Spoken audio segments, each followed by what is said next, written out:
experience for our viewers in the chat. And we already got a lot of awesome guys in the chat. So what's up, chat? Cheers. Yeah, automatically we've got LT. Well, first we had Fenrir coming in hot way early, and then we had LT coming by. We've got Nerdporial. Thank you for showing up, guys. And then Mr. Grant Gregory. He's from Australia. Oh, Australia, mate. All right. Yes. And then Manowar 665, Neighbor of the Beast. Thank you. And yeah, so welcome, guys. This is going to be like kind of a cool installment. Nick and I talked about this. Well, I guess I'll start from Vegas.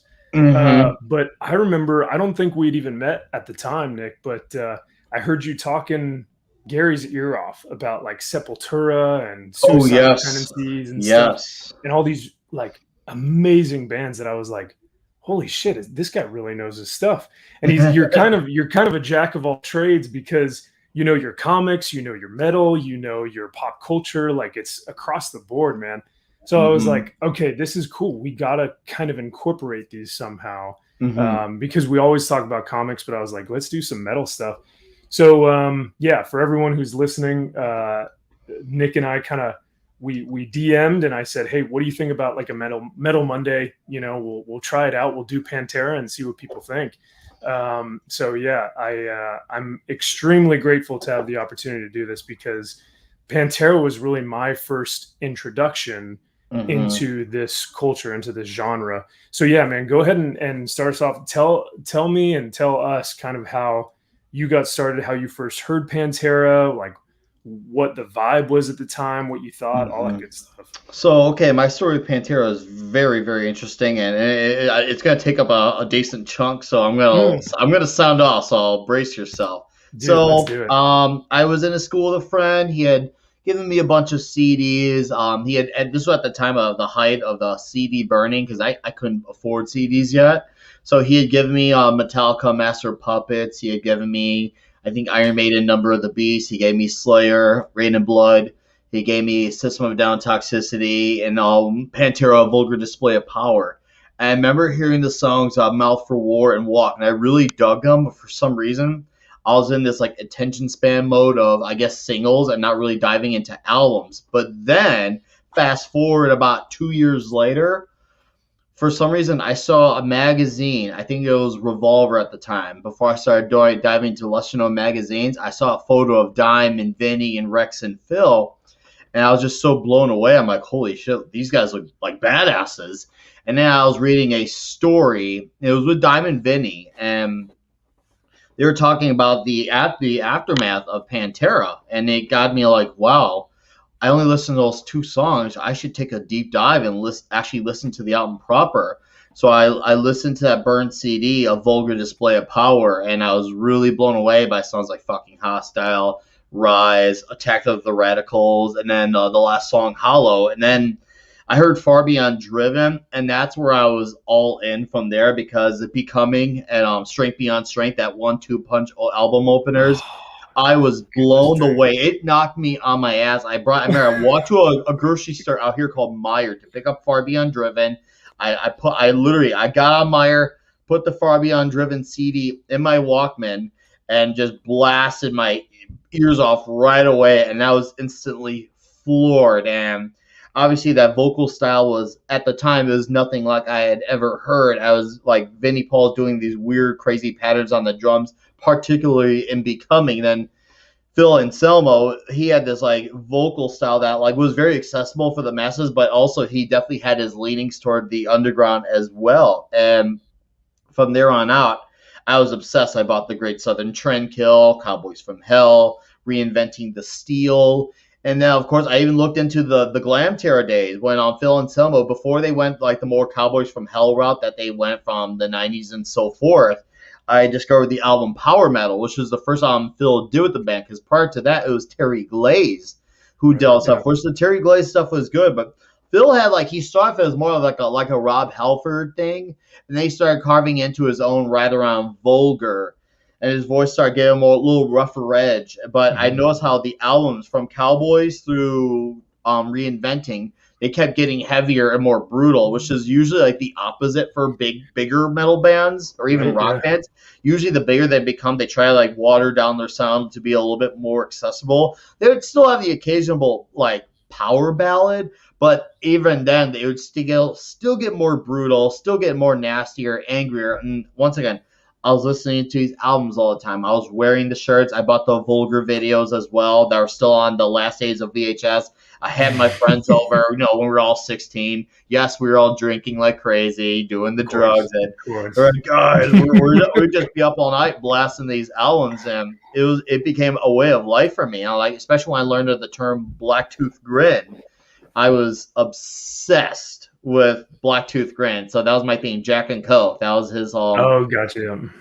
yeah, and then I learned about Cold Gin. I learned into Diamond Viddy's history with how they were really into Kiss and the makeup, and then of course tragedy struck a few months later when Don got shot. I remember I was a junior in high school when they had some. One of my friends came up to me before class started. He's like, "Dude, Dimebag passed." I'm like, I freaked out. I'm like, "No, are you kidding me?" I immediately rushed to the library, got on a computer.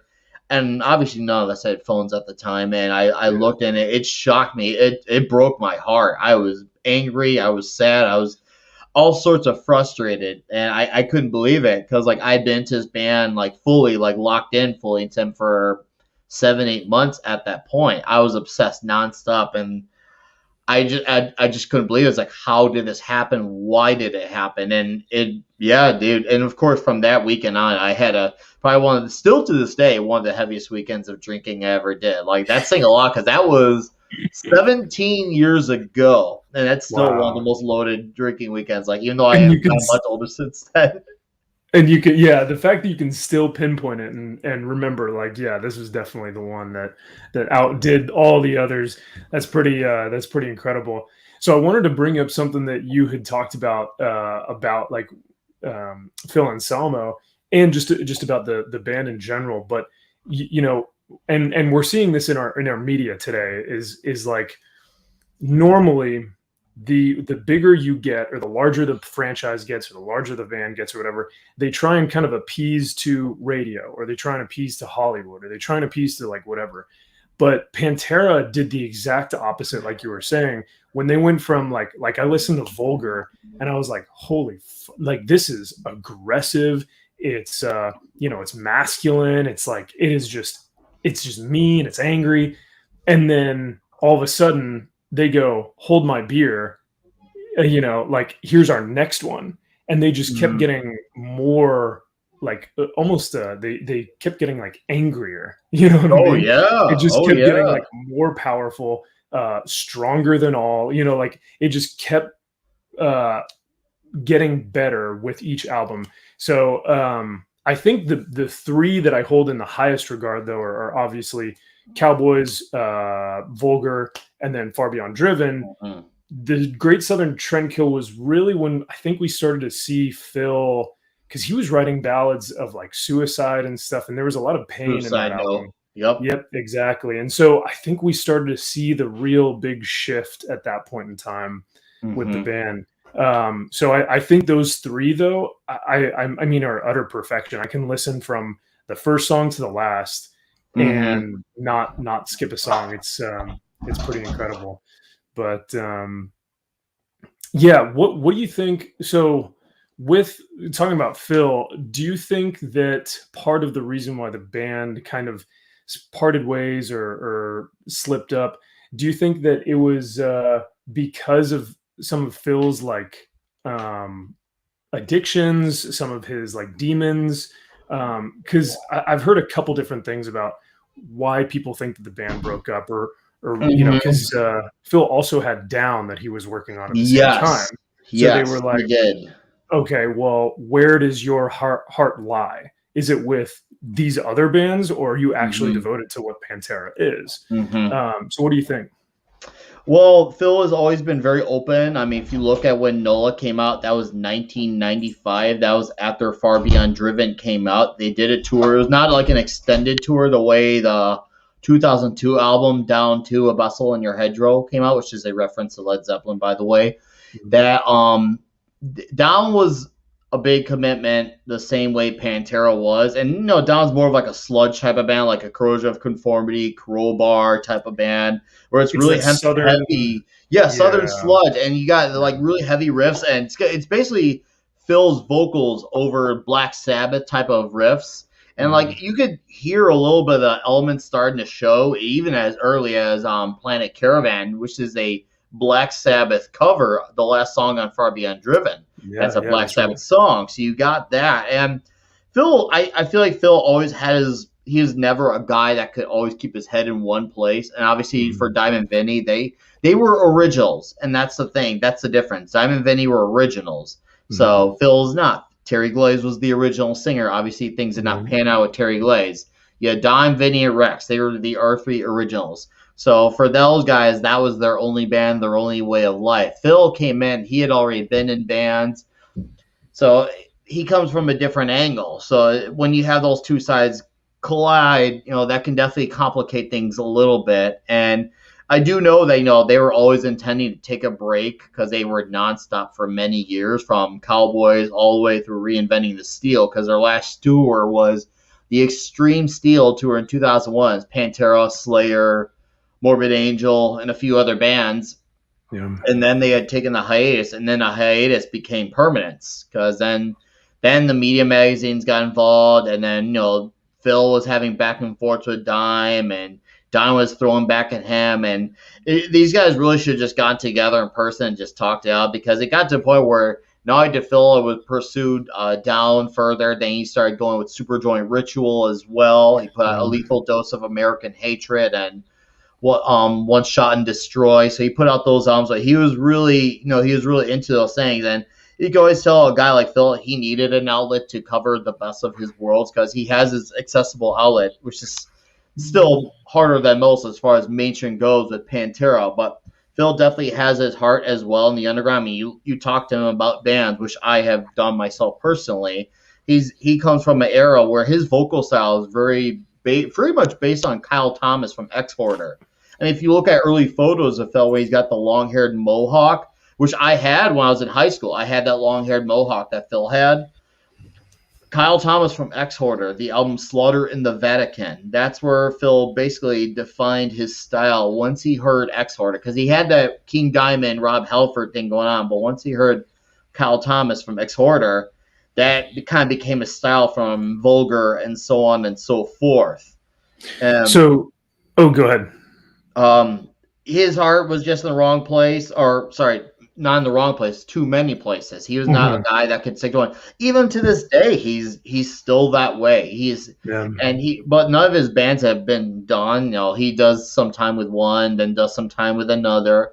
That's just how he is. And Don and Vinny, like, they were ready to move on. They didn't want to wait on a hiatus. They want to get back going. So they end up obviously forming another band with Damage Plan, and that didn't last for obvious reasons. And it seems like that band wasn't even meant to last anyway, because as time went on, it seems like before Vinny had passed, he had admitted himself that him and their singer, who they got, Pat Lockman, who was in Halford's solo band, they were having issues with each other. So there was already collision within not even a year's album cycles. That's really unfortunate. And just all across the board, like, it sounds like a lot was imploding, especially when Damage Plan was coming together. They were still Yeah. hot off the presses of Pantera being done, and that's all everyone wanted to talk about.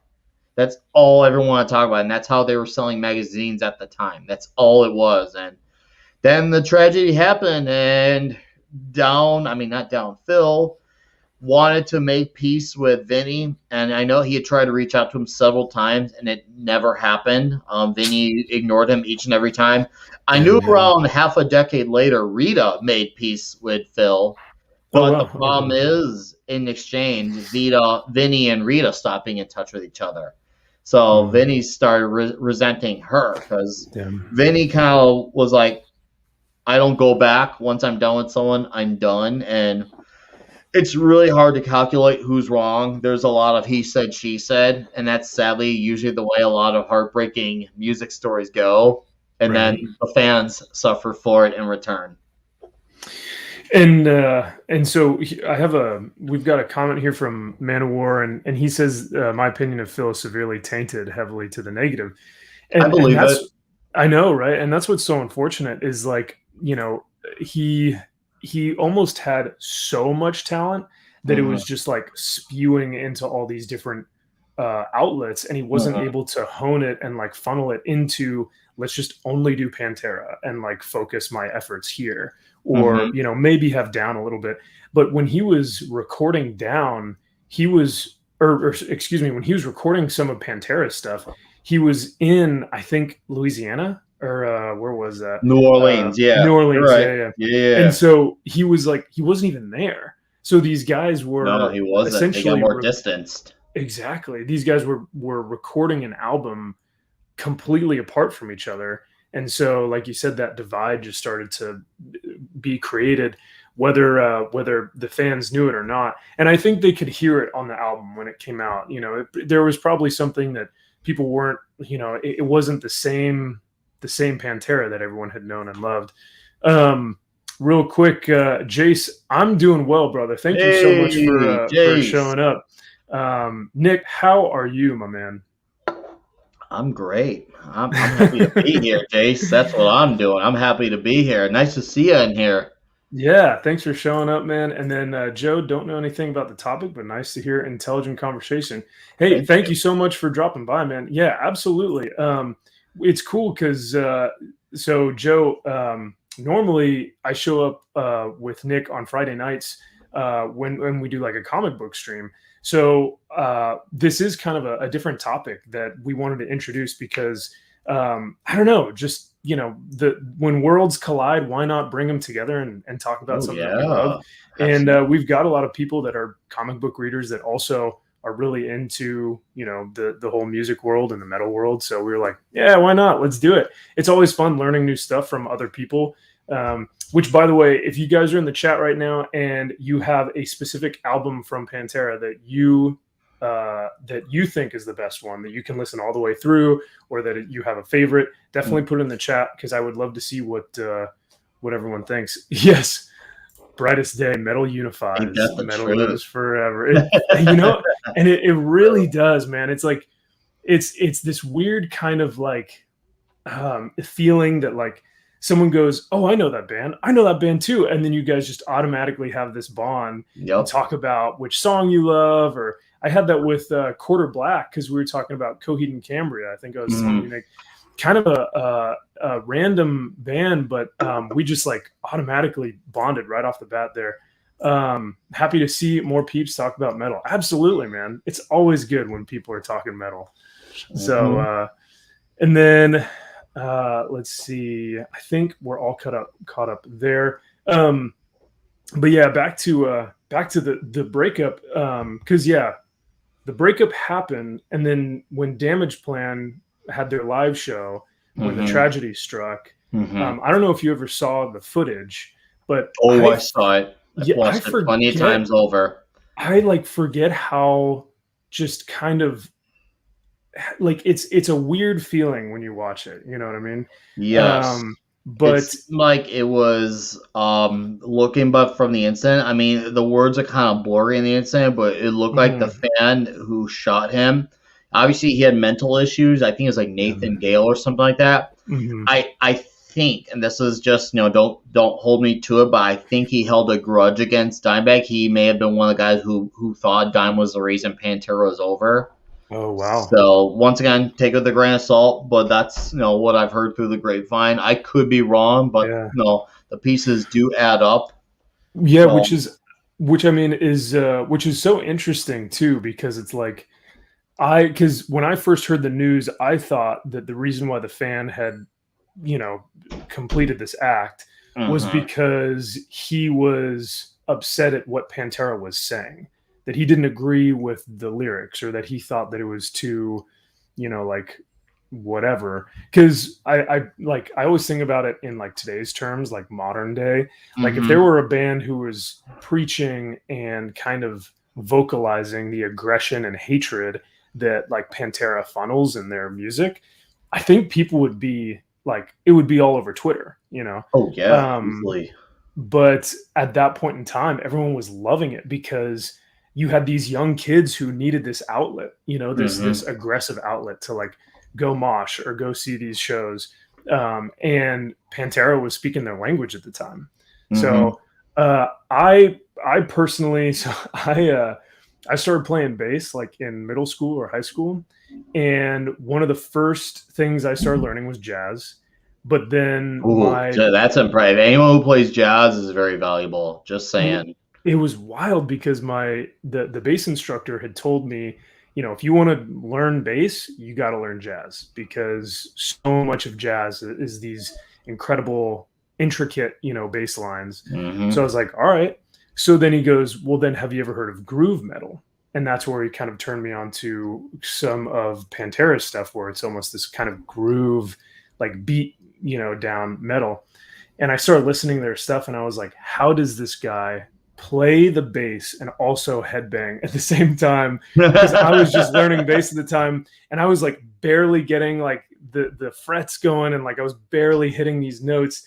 And I was like, and these guys are doing it live. And here, let me see if I can add this to our stream here. Oh But yes, like, this I've seen this. This is the 1990 crowd when they were playing it in Russia. I think they're on that show with AC/DC and Pantera. I think were yeah. the openers, and you see that energy. I mean, it helps. Here's what helps with the Pantera thing. Like, if there's anyone who's doing anything super complex, it's really Vinnie Paul, and then Dime when he does his leads. But his riffs are a bit more stripped down than per se like Slayer, where they're playing at the Mhm. speed of lightning.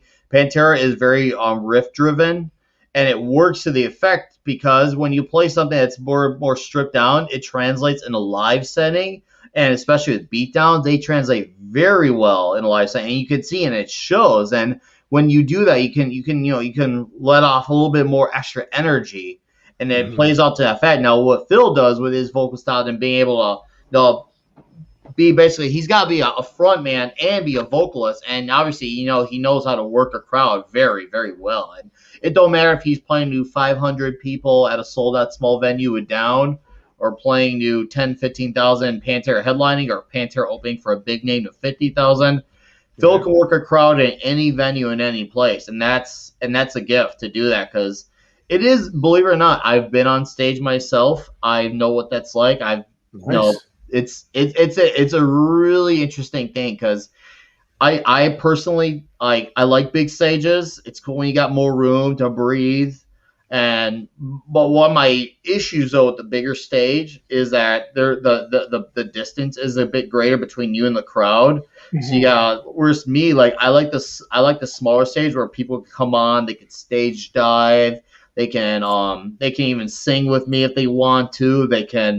They just get closer. Like, it's just that you get that more intimate vibe. It feels like more like, hey, we're playing in your own home type of thing, like a DIY type of thing. But That this dude who was working the crowd like so perfectly was just absolutely insane, but still could provide the vocals, like you were saying, that are needed for this type of music. mhm. So when you were on stage, what were you a vocalist? Were you playing an instrument? What were you I, normally I doing? was just, I was the vocalist. I, I Cool. I I couldn't play an instrument. Like, if my life depended, I'd be absolutely screwed because I would probably die because I am not a sometimes lyricist. Those are my things, and also I guess you could say arguably I was the face of band. When it comes to doing the business, to doing the press, doing all that stuff, I was that guy. So I was a man of many jobs, being in a few different bands during my time. And being a vocalist is fun. You're definitely I mean,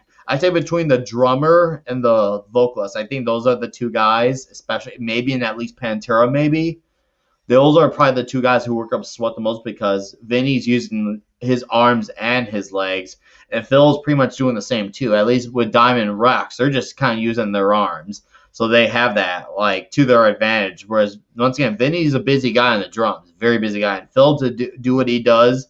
Yeah, the damage definitely wore down on his body, that's for sure. And I'll tell you what, Oh man, yeah. having that mohawk, as cool as it looked, it was a real pain to maintain, and I got very Really? impatient. I'm one of those people where I was really, really fickle about anyone cutting or touch my hair. I only Mhm. let one friend of mine from high school. She cut my hair, and she was the only one who can do it. If it wasn't anyone else, it was like get the hell away from me, like type of thing.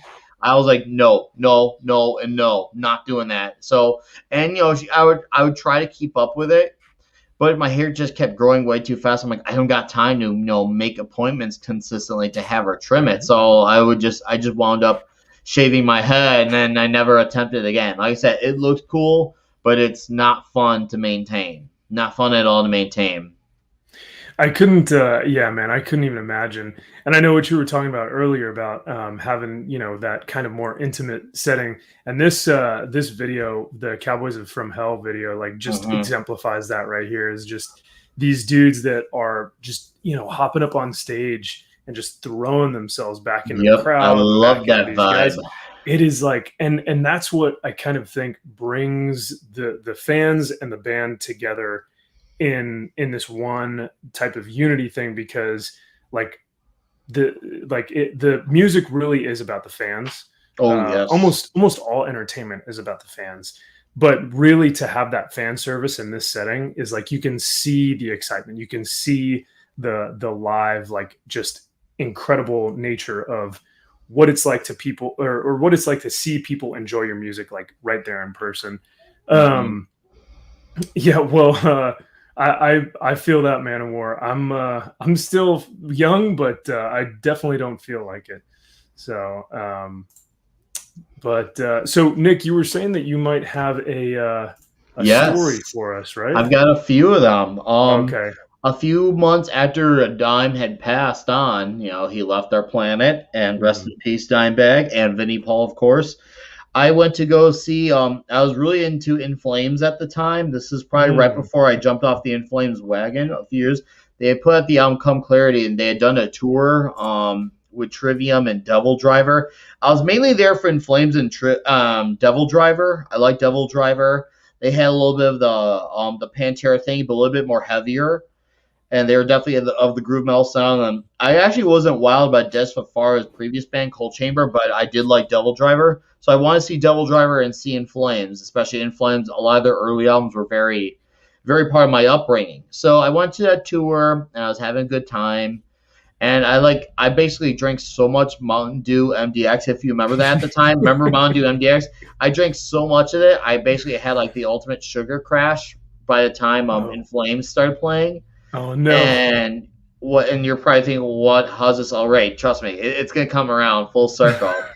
I was like practically dying, and then I got word that Rita was at that venue I was at in Chicago. I kind of came to life. I'm like, Yeah. what? I'm like, where and how? Like, oh, well, you gotta get in line to like buy what? I think Trivium was doing a CD signing, and she just happened to be hanging out with them. So I'm like, someone giving their wristband. Take off your wristband somehow without making it look rigged and put it on my arm. And I immediately got that wristband on. One of the guys got their wristband on me, and I managed to make it look good too. Because I was, Nice. yeah, and I managed to find Rita, and I talked to her, and I couldn't believe it. I was Dude, talking to that is Diane's so cool. wife, Rita, and I just, of course, I didn't really have anything that stood out. I said pretty much the same things she had heard probably 1,000 times already. Just like Lucy, I love Dime's band. They were a big part of my upbringing. Yet I had only been listening to them for a year. I'm sorry you're going through all this stuff. And she was really nice, sweet lady. It was really awesome to meet her. And then 2 years later, I had met Vinnie Paul with Hell Yeah. I wasn't really wild about Hell Yeah, but I'm like, I don't care. I want to just meet Vinnie Paul. So Right. I Yeah. paid the money just to meet Vinnie. So, and I gave the CD to someone who wanted it. And I got full with Vinnie, but dude, I'll tell you what, man. Vinnie wasn't a bad guy, but you can tell he was in a lot of pain, even though the Mhm. incident was 3 years later. Like, I asked for a photo. He was all about the photo. He took a pose and everything, but I can tell, he looked like he was hurting, and not Yeah. towards the band, but like on the inside, you could tell he was a different person compared to the days of when his brother was alive. And and that really hurt to see that. Like, I was glad he was wanting, still be interactive with fans, because he had every right to. If he had not done any signings after Dime's thing, I would have totally understood it. So respect to him for that. and I had seen Down, God, one, two, three, four times in my life. And one of Nice. the times was in Baltimore at Maryland Death Fest 2013. And I've heard for many years from many people who have crossed paths with Phil Anselmo that he's not fun. I've heard that he Yeah. sucks. I heard that he's an asshole. I've heard all these urban legends. And then I'm walking around because Maryland Death Fest was outdoors, and I see a tour bus. And I see Phil Anselmo's right there, and I No way. decide I'm gonna go for it. I'm gonna take a chance. This could ruin Oh every. my god. So I'm gonna take a Hey, go for chance, it. and Yeah. I'm just gonna go for it. I'm gonna shoot my shot. Now, I see a few other people talking. I don't know if there are fans or people he works with for Down. And they had a conversation. I kind of stood there, kind of like, I guess I'm like, I'm gonna act like I'm waiting my turn to talk to him. And then he was talking and talking, and like he looked like he was deep in a conversation, and then he kind of like stopped and looked at me, made eye contact with me, and he saw my shirt. He's like, "Is that a Napalm Death shirt?" And I'm like, "Yeah." He's like, "I've never seen that shirt before. Come closer here." So I come closer. He's like, "Where'd you get this shirt?" I was like, "Oh, I got it on the recent tour." He's like, "All my years, I've never seen this one." He's like, then all of a sudden we started. I'm like, "Yeah, no, I love the band, and I remember you because of you, Phil. I got to learn about bands like Righteous Pigs." Also, he got his eyes like lit up. He's like, "Oh, Righteous Pigs, I love that band." And then we were talking about other stuff like Morbid Angel, and we were having also. I already know I got this guy talking, and he was talking about these bands that he loves. He's doing like his own vocal impressions, riffs impressions. He was really energetic and like being Wow. fanboyish. Yeah, yeah. And then I'm like, "Hey Phil, is there alright if I get a photo with you?" He's like, "Yeah, let's Dude, do shut that." up. And Stop. then like the guy who has the camera, like it kind of gets awkward. And then Phil looks at me there. He's like, "By the way, we are not married." And I thought that was hilarious when he said that, but because I didn't expect that. But there we are, me and Phil, 2013. Oh my god, dude. Yeah, That is rad. That is yeah. so wild. What a cool experience, man. And you know what's funny is like you said, so many people said, no, Phil's just an asshole, or like, I've heard it so don't many even blah times. blah. And same here. I mean, look, because a lot of people blame him for the breakup and everything. Uh huh. So I understand their frustration, but the fact that you had such a good experience with him means that like he found some sort of, like, you guys found some commonality, some common ground in the bands that y'all were talking about, Uh and huh. then he was able to kind of be just a real person again and be that fanboy. Brightest Day, Oh, he was such a sweet. fanboy. This guy was. Once you get, if you can get Phil's attention, get him talking, he will keep going. He keeps going. He wants to talk about music. He is still a fan at heart. He's into like, and I've watched these videos. I watched one he did with I think it was members of Volbeat and members of Satyricon, and they Yeah. were talking about Slayer, and he was like Angel of Death. And all of a sudden, like he was like trying to practice his own riff to it. Like he's still a fan at heart, and like we talked about new bands because he's wearing the band Portal on Mhm. his shirt, and I asked him about Portal on his shirt. He's like, "Dude," he's like, "you gotta check out Portal." He's like, "This band is so devastatingly heavy." And then he's like, "I'm always looking for bands." He's like, "If anyone gets me a CD, I'll check that shit out because I'm always looking for what's out there." Wow. So he is truly a fan with heart, and yeah, I had a great experience, and it Dude, was what a amazing. What a cool freaking picture. I hope you don't mind me just keeping it up on the No, I screen here don't. for a little while, because this is like, yeah, he was the front runner for that band. Brightest Day, I named one of my 3.5 bards Anselmo, and our combat theme was cowboys. Cowboys, Hell yeah, man. nice. Hell yeah, that Yeah. sounds super rad. Man of War, I'm sure the dude has mellowed with age. Yeah, I could Ooh, see that. I can I mean, counteract that actually. really? Oh, okay. So you might have seen, like, maybe, so are you talking like just personally or like on Not stage? Do you personally, think? but Okay. another experience within that timeline with someone that I know that wasn't such a good experience. Oh, okay. Yes. Well, yeah. Yes. Well, That's what I because mean. That was 2012, the incident that I knew of. This oh photo here wow. is 2013. Okay. So someone Um, I know asked for a picture with him, and he said that Phil made it. He said Phil made it such a like, oh, all right, let's do such a this. Let's big get it deal. over with. That was 2012. So that Mm, was once, and again, this was May of 2013, Memorial Day weekend in particular. So that's yeah. what really made this, because that was less than a year after I knew about that incident, and this was with Down. So, I Mm, mean, I could see why Manowar's comment of the dude has mellowed with age, and maybe he has in general, but it still sounds like closer to this day he still has his days. But once again, I'm the only person. No, only I only know one other guy I know of that's had a good Phil Anselmo experience. Everyone else has not had a good one. well, and that I think, and I think that also kind of speaks to your character as well. It speaks to who you are. And I'll toot your horn for a little bit here because, you have the same kind of feel and the same kind of vibe when you were in Vegas, meeting these Hmm. guys for the first time is like I think everyone feels very, like, I don't know, they feel like they've known you for a while. So like y'all can just start talking about either bands or comics or movies and Hmm. stuff. And I think that's why in the metal community and the comic community and pop culture, everyone has this like really great sense of fellowship because, like, I don't know, we're just able to talk about this stuff and not be assholes about it. Hmm. And so I think Phil must have saw that from you and been like, hey, this guy is actually pretty cool, or like he's not here just to take a picture with me. He's actually here because he's like a legit fan.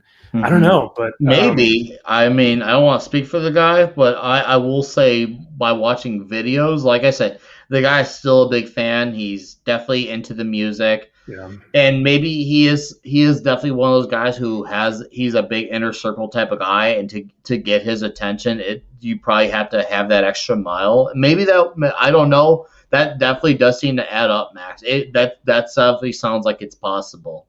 But like you said, and like we were talking about earlier, because he has these kind of offshoots, with all these different bands, and he's kind of, his disputes with Dimebag and everything, like during the end of the band, like he might be kind of a loose cannon, like some Oh, he totally is. like you never really know what you're gonna get. Like some nights, and this is what I heard too about their live shows, and I was young at the time, so I had no idea. But I heard later that sometimes you'd go to a live show and you would get Phil at his best, and then Hmm. other shows you'd get Phil lying on the ground, just screaming into the microphone, drunk off his ass, and like on Hmm. some sort of drug.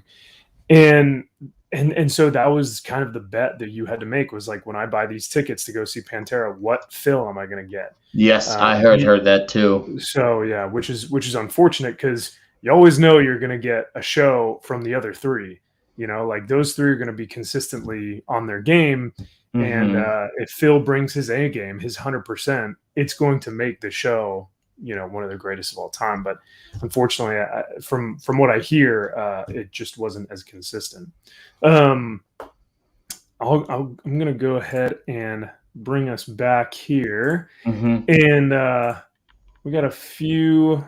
I was going to share this last thing for us, our like one other talking point, real quick. Yeah. So I wanted to read some of Mm. these lyrics from Mouth for War.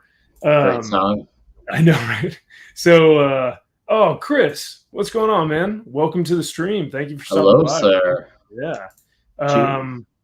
So Mouth for War, and this is like, these are some of the songs that obviously Vulgar Display of Power was something that, like, when I was listening to in high school, Hmm. like really brought me out of my shell because like we were talking about before, that kind of aggression, that like outward hatred for, like, the man and like people in power and all this stuff, like just rebelling against the system, and like just really metal, like heavy metal type of mentality.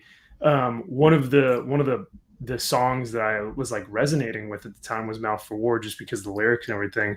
Um, but it really, like, it culminates and it really focuses on what it is like to be so determined, to be so like possessed and determined for something that you will like do anything to like to do it, because he says, I've moved mountains with less.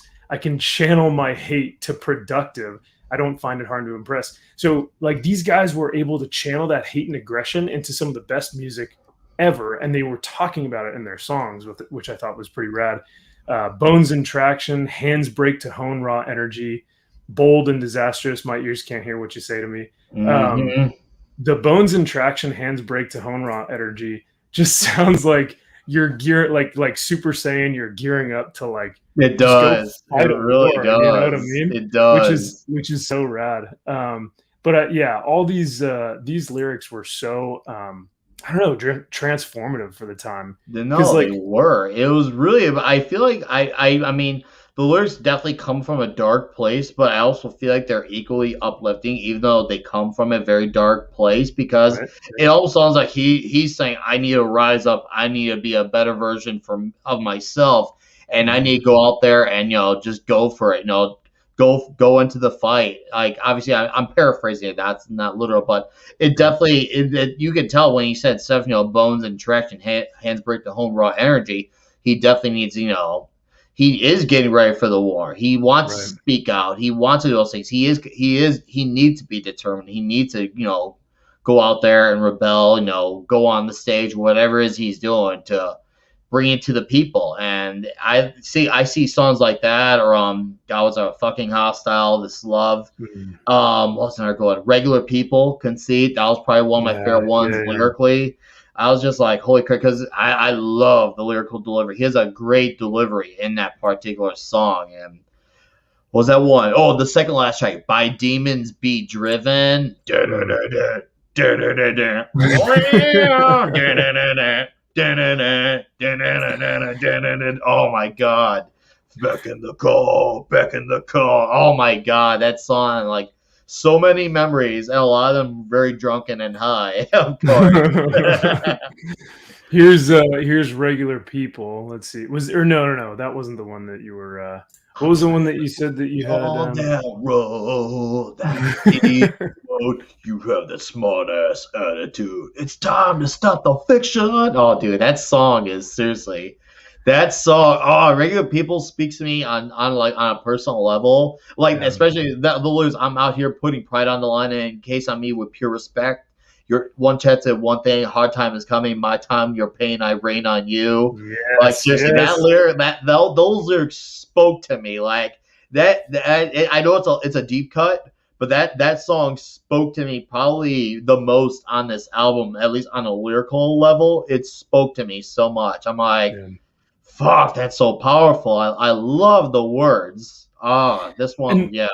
And Woo! that's what was so great about this stuff is like, I don't think that Pantera was necessarily like inciting violence. Like they weren't saying like go like just punch everyone that you see. It was like, no, if you're a regular ass fucking dude, go live your life like you've got some purpose. Go live your Mhm. life like you're determined to do something to change the world, and don't just sit there and like watch it pass by.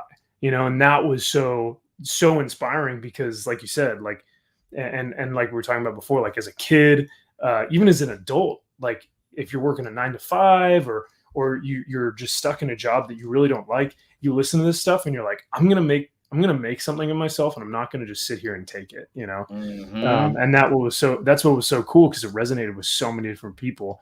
Brightest day. I will raise my hand. That's why I've got Nick on here tonight, because he is an extremely interesting dude. And like I said before, a jack of all trades, really. Like he knows everything from across the board, from comics to I music to try. everything. I'm Yeah, for trying. sure, man. I'm not getting there, but I'm gonna at least No, die trying. no, you're succeeding, man. You're not just trying, you're succeeding. But let's see. So, with all these lyrics and with all these different songs, do you have a favorite song, or do you have a favorite album? Because I know it's tough every now and then to like generalize, like or specify. this one song from this entire band. So Hmm. do you have one of those though? Maybe if I go by top three albums, now I like all the albums. I really do. I genuinely like all of them. I'd say the top three would probably be Power Metal, and then Vulgar, then Far Beyond. Okay.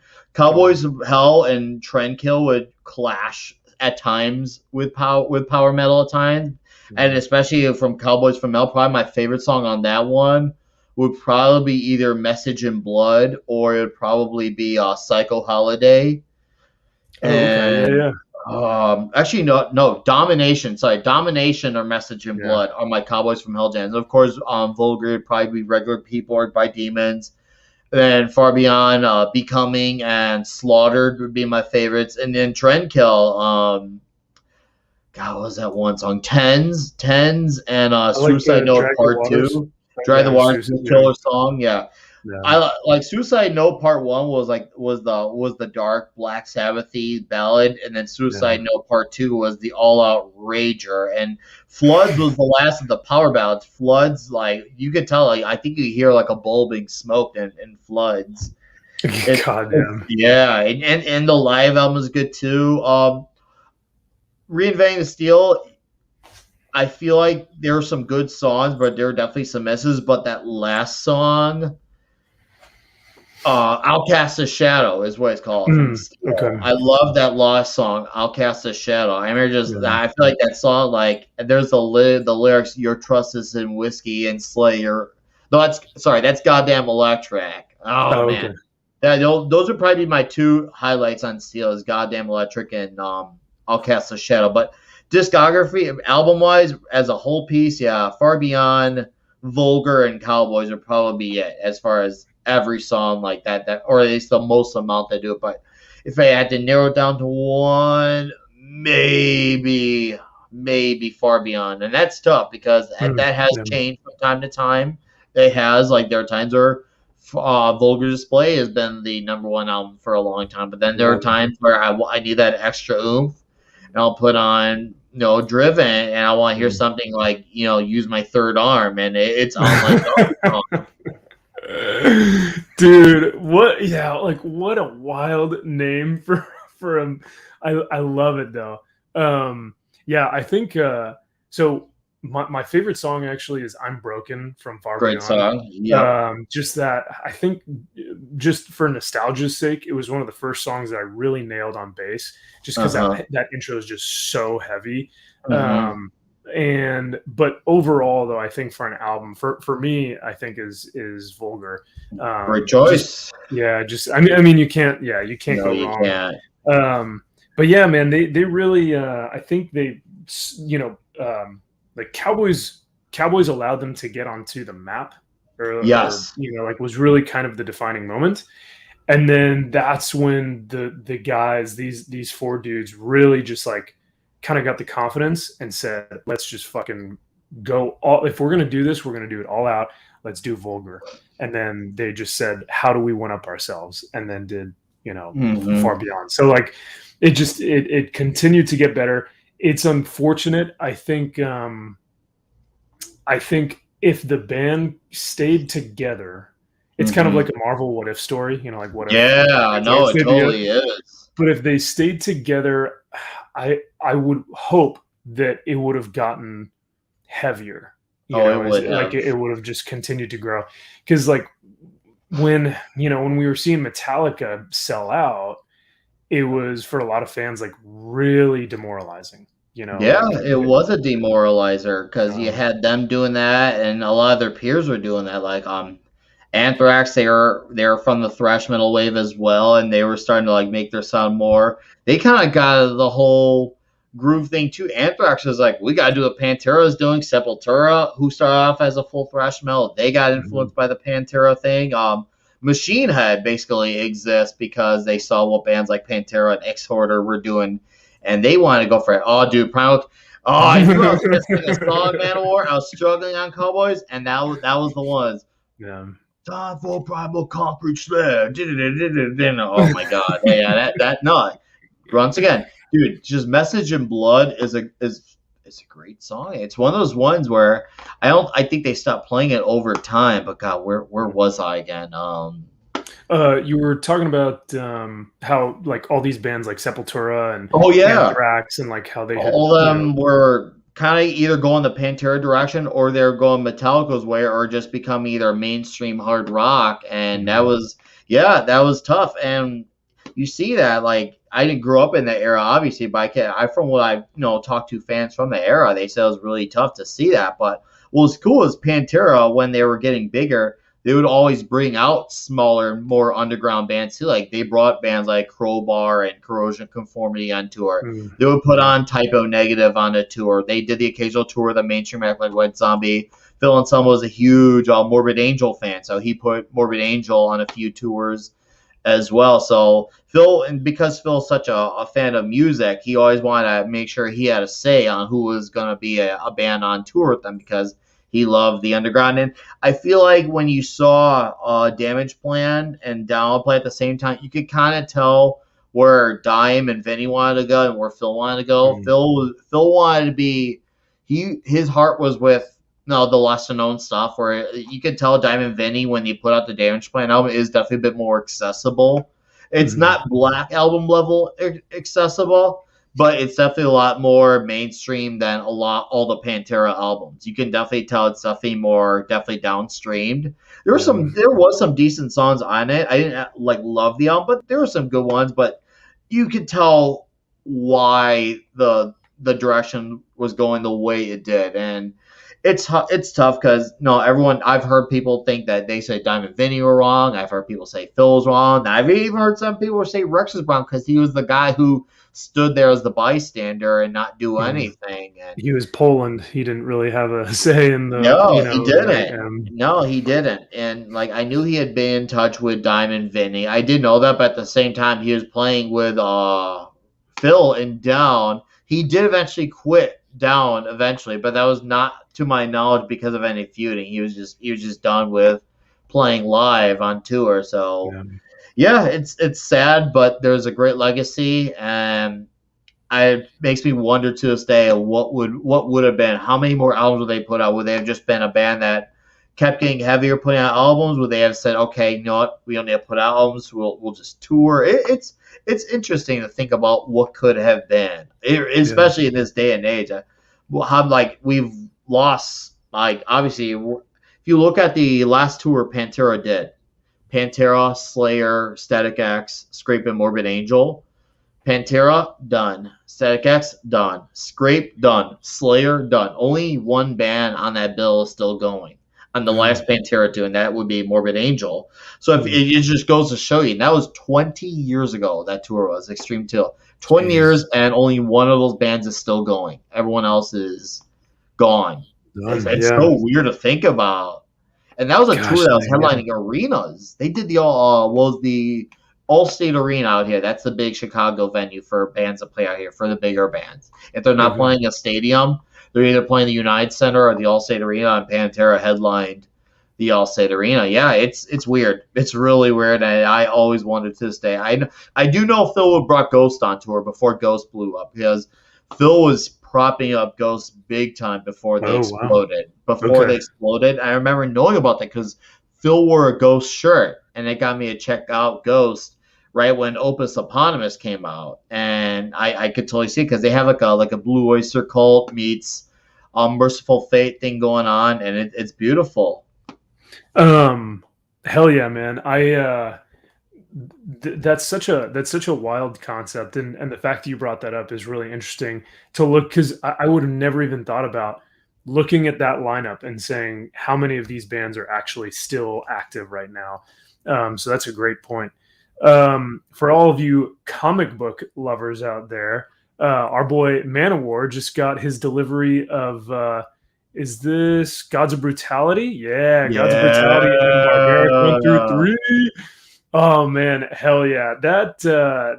Those two in themselves, Manowar. I think you're gonna have a great time reading those, man. They were metal as fucking really, really fun to read. Yes, it is. Hell yeah! So Manowar.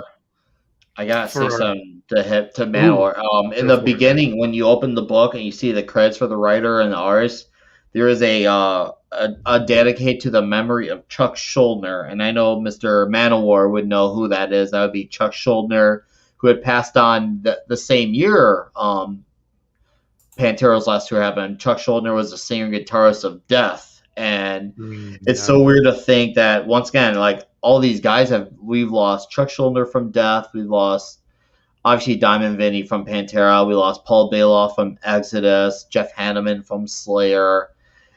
All these guys have come and gone. Ronnie James Dio, of course. That like it's just a really wild concept to grasp, that mortality. And the music still lives on though. That's the beauty. Like you still go back to these bands, even though they're not playing anymore, they're still timeless.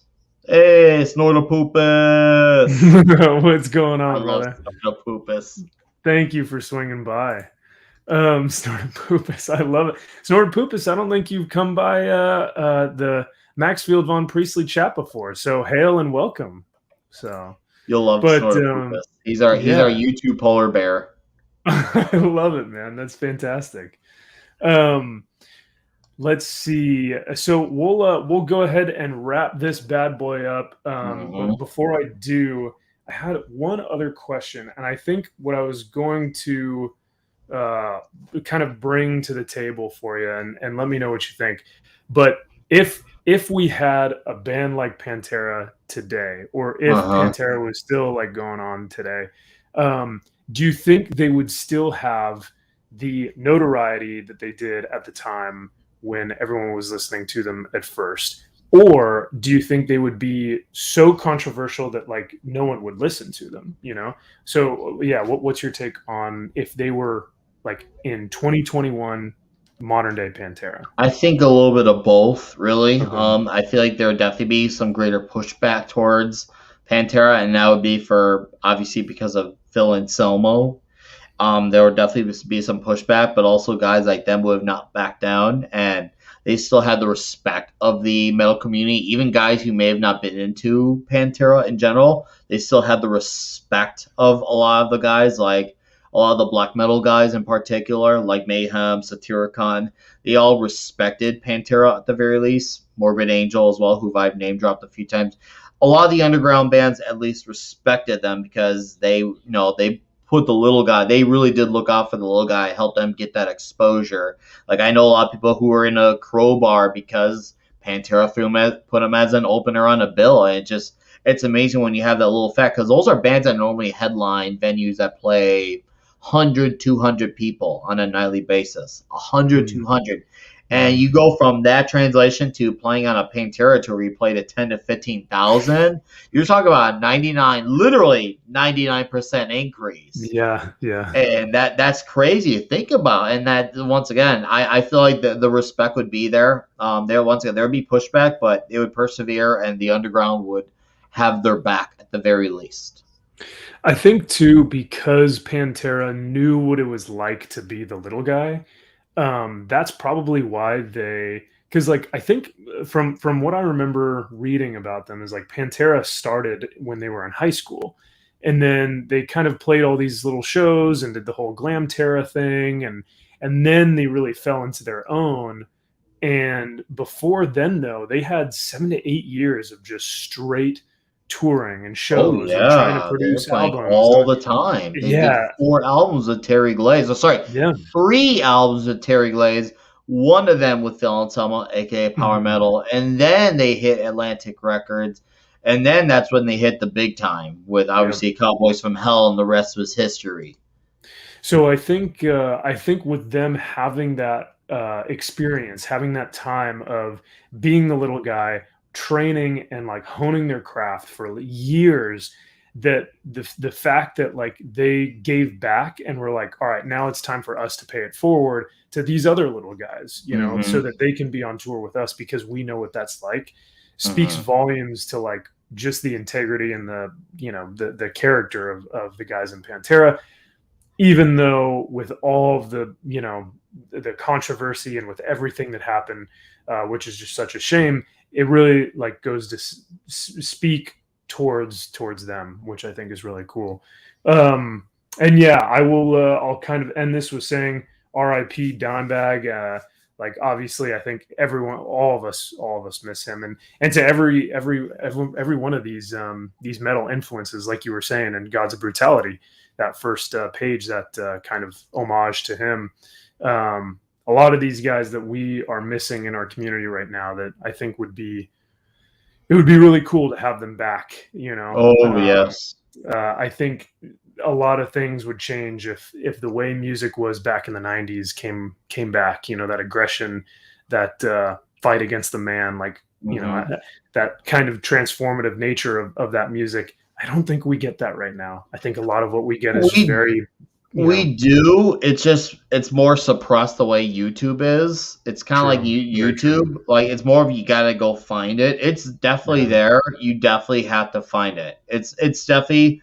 We're going through that phase where, like, a lot of these bands at that time, they were pre-Phantom Menace, but of music then, and a lot of that has that suppression now. Like, you're not going to see a band like Exodus be talked about in mainstream outlets, and there's some coolness to that. I mean, there's definitely that underground element that works, but it's also like I think we got to find a way to bring our fight to the mainstream. Yeah. And still stick to our guns at the same time, because otherwise you end up living long enough to become the villain like Metallica. Yeah, dude, that's such a good point. And it's so upsetting because, Pantera was able to do that. They were able to become this like gigantic entity and yet still keep their roots of being aggressive and metal and like, just what they were, which was like a lot of hate and discontent, which was like getting people riled up, which everyone loved. Because we see that when these franchises, when the music, when all this stuff gets taken out of context and brought into the light and more mainstream, it loses its context and it loses its passion from what it originally started as. And it's really unfortunate. So to kind of bring it back, I agree with you. I think they would be just as strong. I don't think they would have given into any type of mainstream stuff if they were here today. I think if anything, they would have been louder and more vocal. Their discontent about what's going on, which, who knows what that would have been like. But yeah, man. Well, I will let you go ahead and plug away. I know you've got a couple streams coming up this week, so please, let's see. I'll go ahead and do this for you. Plug away, and then if you guys are looking for Nick's channel, I've got all his links in the description below. Thank you. Yeah, I'm on Minds, and I'm on Twitter, and I'm on Instagram at Nickweiser. At all those things, and I got Toxic Tuesday tomorrow night. We'll be talking The Last Boy Scout, and then Friday night Comic Shop Talk. We'll be talking The Last Ronin #4, which finally arrives this week. We'll find out if it's worth the wait or not. And I have a few shorts coming up, some foods ones, some action figure based ones, and I'm working on a Carcass album review. And the chat is awesome. Max is equally as awesome. So if you're somehow on here and not sub to his channel, please make that happen today. Now, if you already are sub to his channel, even better, and thank you for doing the right and awesome thing. And this has been fun, Max. I appreciate you. I appreciate your time, and I appreciate doing this. I can't wait till we talk again, whenever, wherever, and however the subject may be. Dude, absolutely. Hey, and it was my pleasure to have you on. Thank you so much. I forgot to mention, speaking of subs, it seemed like it was just last week that we were celebrating 500. Dude, you're almost at 600. What the hell? So if you're in the chat and if you guys haven't subbed to Nick as well, go ahead and sub to him. We're going to try and get him to 600 by, I don't know. I think you might be able to do it by the end of the week. It's only Monday, man. We'll see. So I'm not taking bets, but if it happens, if it happens, it happens. If it doesn't, it does. I seek of myself as the path of. I've always come down the road. This once again translates to music. I've always come down the Slayer road, where I've always wanted to develop a base over time. It's not about having. I don't want to be known to be that guy that has the one-hit wonder video. I want a base of loyalty. I'd rather have, because there are some guys who will have like 1 million or even 50. So maybe we'll not be so direct. We'll just say 50,000 subs, and they'll barely have 30 people in a live chat. But if you look at a guy like Comics Division, who's got only 7,000 subs, and he draws 100 to 200 easily when he goes live. Easy, yeah. He's not anywhere as big as a lot of these channels are, but yet he has such a dedicated following when he goes live. So if we're gonna talk YouTube stars, I look at the Comics Division round. That's what I want. I want the loyalty, and if I get to 7,000 sooner, great. If I don't, whatever. If it takes longer, that's fine. I just want the loyalty first. Everything else is secondary. Absolutely, man. I love it, and thank you for saying that. It just speaks volumes to your character and who you are. And speaking of comics, you guys can catch comics Oh tonight. yeah, tonight I'll be on there. Yeah, with Nick as well, and Yes, he will be on yelling there apart yelling apart cars. cars. Yeah, hell yeah! So you guys go watch that tonight.